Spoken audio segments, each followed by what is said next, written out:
Olá galera, bem-vindos a mais um vídeo aqui do meu canal. Sou o professor Alan e estarei apresentando para vocês mais um vídeo referente à disciplina Cálculo Diferencial aplicado à computação. Nesse vídeo aqui nós vamos estar dando continuidade à solução do exemplo 4, que é um exemplo no qual nós estamos estudando a concavidade associada ao gráfico de algumas funções, determinando os intervalos nos quais essa concavidade é voltada para cima e os intervalos nos quais essa concavidade é voltada para baixo. Sobre concavidades nós falamos no vídeo passado. Então aqui eu tenho um gráfico típico com a concavidade voltada para cima, um gráfico típico com a concavidade voltada para baixo e um gráfico misto, onde em algum momento houve uma mudança aí na concavidade, onde ora ele era para baixo, depois passou para cima, tá certo? Vimos também que a concavidade pode inclusive não existir sendo uma reta, e tudo isso era fundamentado aqui com o Teorema 4, e um pequeno complementozinho dele, onde eu observava o sinal da derivada, se a derivada fosse positiva, concavidade para cima, se fosse negativa, concavidade para baixo, naquele intervalo em questão. Tá certo? Aí no vídeo passado nós fizemos os itens A e B, agora nós vamos fazer os itens C e D. Tá certo? Então vamos aqui para o quadro. Então nós temos aqui o seguinte, gente, ó. Tá aqui o teorema. Se a derivada segunda for positiva para todo x em AB, côncavo para cima. Se ela for negativa para todo x em AB, côncavo para baixo. Aí nós já trabalhamos com os itens A e B, vamos fazer os itens C e D. Então aqui no item C temos o seguinte. Então, eu vou dividir aqui em passos parecidos com o que a gente fez no estudo do crescimento. Então, eu vou derivar esta função h duas vezes. Eu vou derivar ela uma vez, ó, h de x. A derivada vai ser a derivada de x ao cubo menos 27x mais 3, que é esse polinômio aqui. A derivada aqui vai dar o quê? 3x ao quadrado menos 27. Aí eu vou derivar novamente. Então, vai ser a derivada de 3x ao quadrado menos 27, que vai dar o quê? 6x, Porque a derivada de 3x ao quadrado vai dar 6x, desce o 2 multiplicando, 27 zero. Então, nós obtivemos isso aqui. H duas linhas de x é 6x. Aí, a segunda etapa é parecida também com o teste lá do crescimento, O estudo do crescimento. A gente vai igualar a derivada segunda a zero. Então, H duas linhas de x igual a zero, ou seja, 6x igual a zero. Então, obtivemos x igual a zero. Só dividir 0 por 6.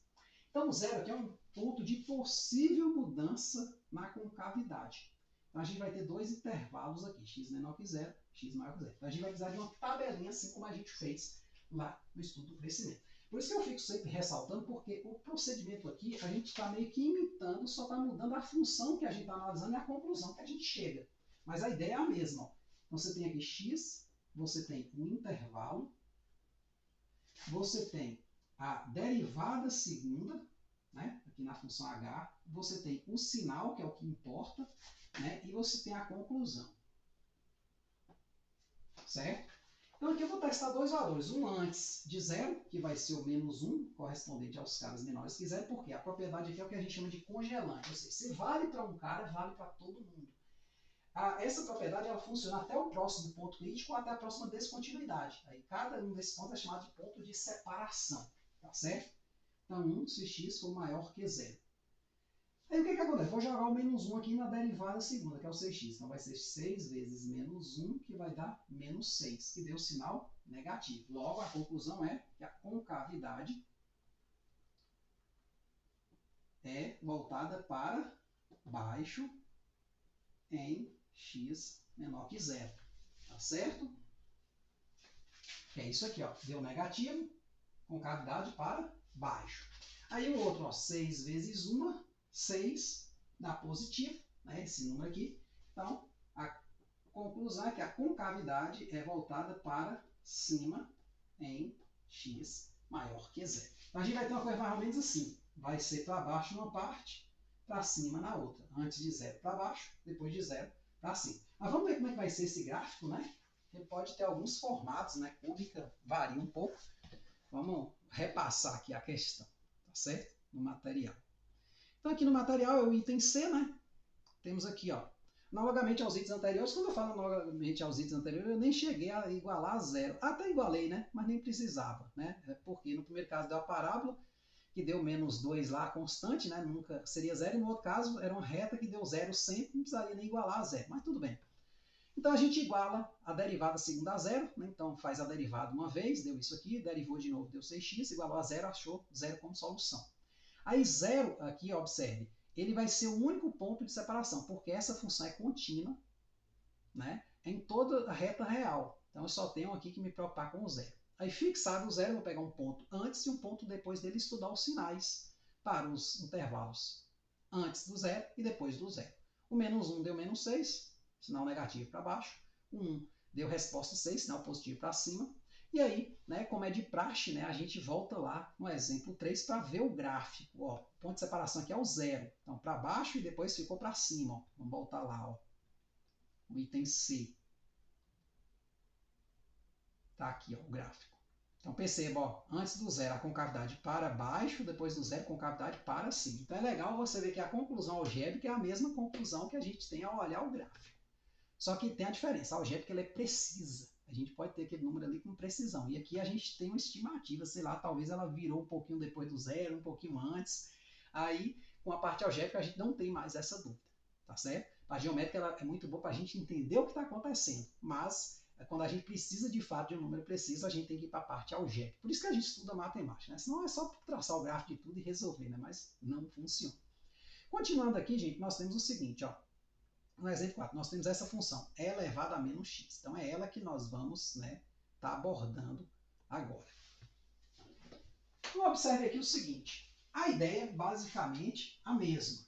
Tá certo? Os passos vão ser muito parecidos.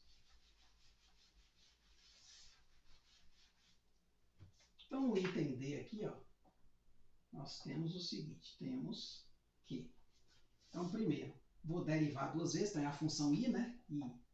E linha de x vai ser a derivada de e elevado a menos x, que vai ser, né, menos e a menos x, que é a derivada do e elevado a alguma coisa a ele próprio, vezes a interna. A interna dá menos 1.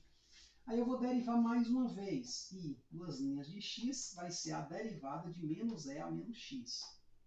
Como aqui é uma constante menos 1, ele não se preocupa com a derivada. Então eu vou derivar o e elevado a menos x de novo. Aí vai ficar menos e elevado a menos x com menos 1, vai ficar e elevado a menos x. Voltou para a mesma função, né? Você vai ver que a cada derivada ela fica alternando e voltando, né, para a derivada, né? A cada duas derivadas.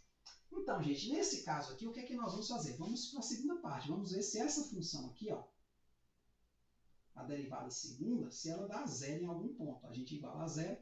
Só que eu não sei se você sabe, mas a exponencial, qualquer potência elevada ao número, ela nunca dá zero. Ela fica assintótica, mas ela nunca dá zero.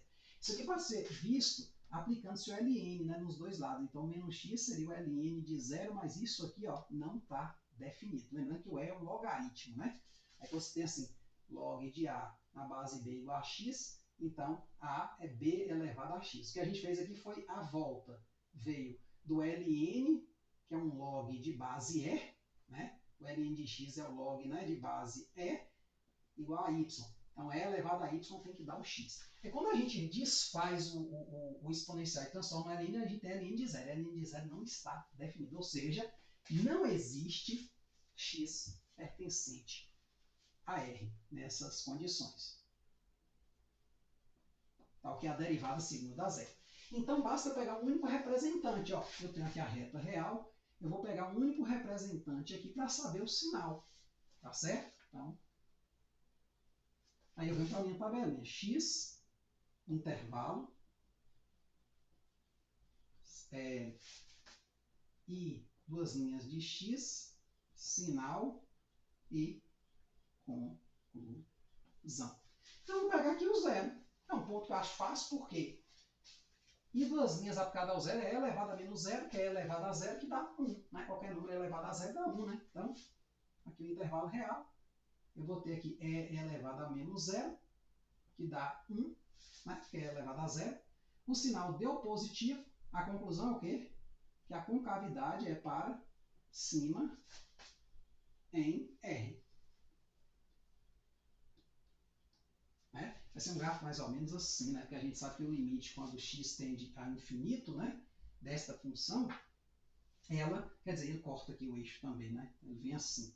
Então, quando x tende a infinito aqui, né, vai dar e elevado, né, a menos infinito, né, porque a função é a função i, né? Aí ele vai tender a zero, né? Mas, assim, se você não sabe ainda isso, calma que a gente está chegando quase na parte que a gente vai juntar tudo. Então vamos voltar aqui no material só para a gente repassar o que foi feito, tá certo? Então aqui no material nós temos o seguinte, ó, vamos aqui para o item D. Ó. Analogamente aos itens anteriores, derivamos e igualamos a zero, só que a gente chega que a derivada segunda não dá zero nunca. Ou seja, essa função é sempre positiva. Né?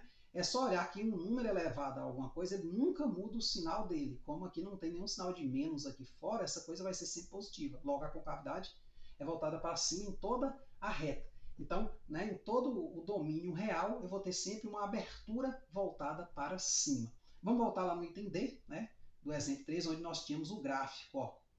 Tá aqui, ó, no item D, tá vendo? É elevado a menos x e tal.